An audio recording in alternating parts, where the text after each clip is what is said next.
Hey guys, real quick before we get started, I'd just like to say that I'm currently on vacation as of the time of this video going up, so I won't be able to play the next patch update until possibly next weekend when I stream it. So please don't post any spoilers in the comments section, I would greatly appreciate it. Thank you guys, and I hope you enjoy the video.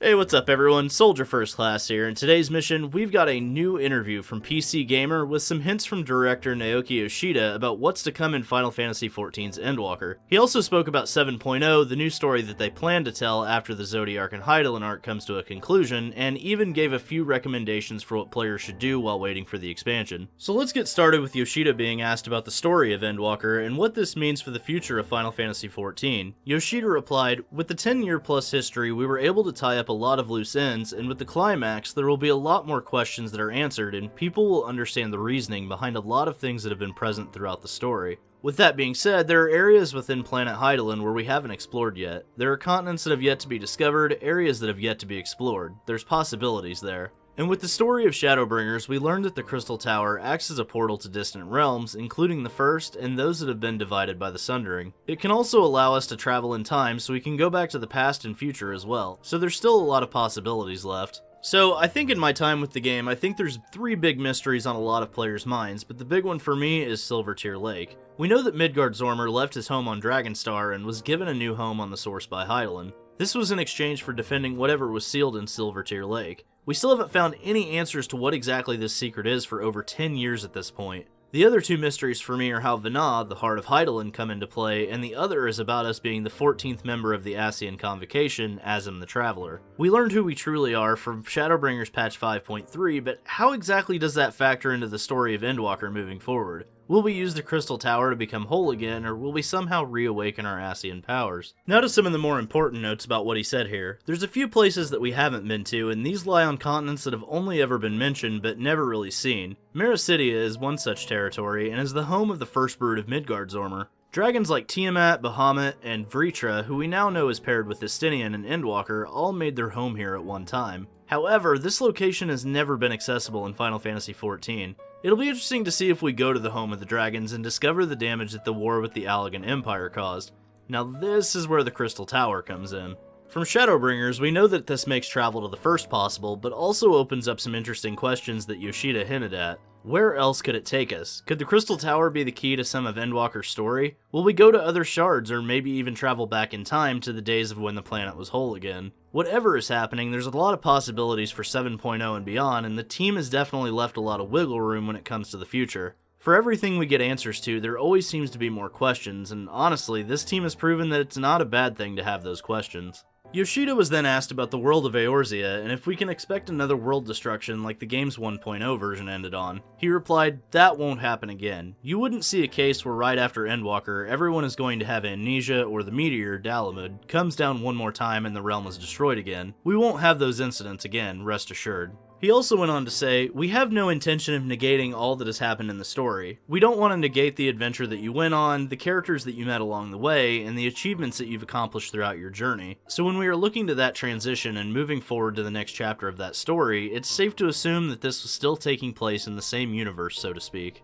This should definitely be comforting to longtime players, as there's probably been some speculation that Endwalker would cause a sort of reboot going into 7.0. Fortunately, according to Yoshida, that won't be the case. I also love that this team doesn't just make something new for the sake of it being new, and that we'll be building upon lore and world building that's mostly established already. Let's not forget that we've got 2 or 3 Ascians besides Fandaniel that we've barely seen or heard from in years, so it'll be nice to hopefully encounter them if they don't show up in Endwalker. Now, this last part is something that I'm currently doing myself on my Twitch channel, and that's replaying the entire story again. According to the interview, Yoshida strongly recommends players take some time to refresh themselves on the story before going into Endwalker.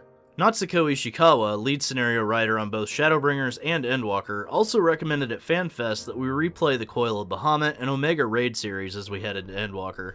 If I had to guess, I have a feeling that Bahamut is because of the twins and their tie to Sharlayan. And Omega, I'm going to assume, is because we see Vritra in the most recent Endwalker trailer, and Omega was the reason that Midgard-Zormr and his brood were migrating to the Source in the first place. As for Yoshida's statement, we do have a New Game Plus mode, so you can go back and play the chapters of the previous expansions and the main story, so that it's fresh in your memory when you jump into Endwalker. I feel like that will help with the enjoyment. This is why I love this team and its lore keepers and writers. If Yoshida is telling you to replay the game through, that means they're going to capitalize on our questions we've wanted answered, like he mentioned earlier. In my own playthrough of A Realm Reborn, there are so many references and hints to future events, and while I know that these weren't all planned out in advance, it's honestly hard to tell which ones have or haven't been planned.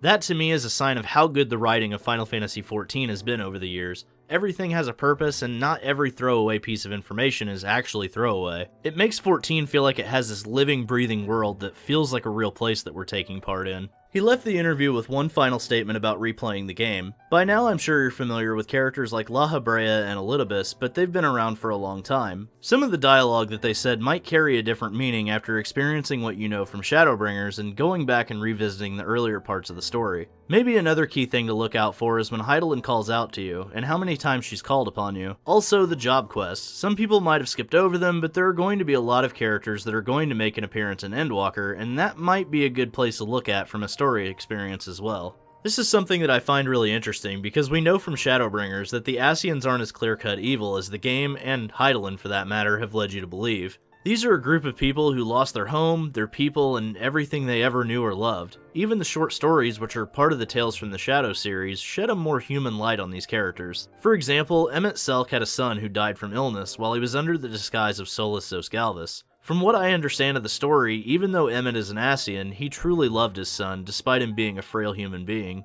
I think this helps humanize Emet, and not only does this add that element to his character, it also adds fuel to his fire against Hydaelyn. She's the reason that his child was frail and able to die from disease. Not that she caused his son's illness directly, but because of the Sundering, his son is not an Amratine and doesn't feature the seemingly immortal features of one. Because he was a human child, Emet had to watch him die, and there was nothing he could do to save him. I don't know about you, but if that were me, I'd probably hold a grudge against Hydaelyn too.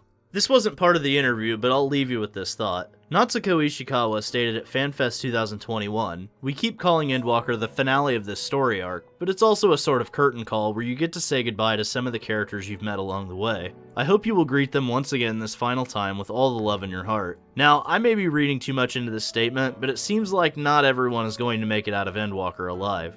If I'm correct, then that means we'll likely be saying goodbye to one of our favorite scions, or at least a few major characters we've fallen in love with. My real question is, who will it be? Thancred, the twins, or maybe Hien and Americ? It could honestly be anyone, and that is honestly a scary thought. Thanks for watching, guys, and don't forget to omni-slash that like button. Let me know in the comments section below if you're excited for Endwalker and the future of Final Fantasy XIV. Also be sure to give me your thoughts about Ishikawa's statements about saying goodbye to some of her favorite characters. Subscribe to the channel and ring that notification bell to join the ranks of Soldier today. And for all the latest Final Fantasy XIV news, rumors, theories, and trailers, I'm Soldier First Class, and I'm on to the next mission. Later, guys.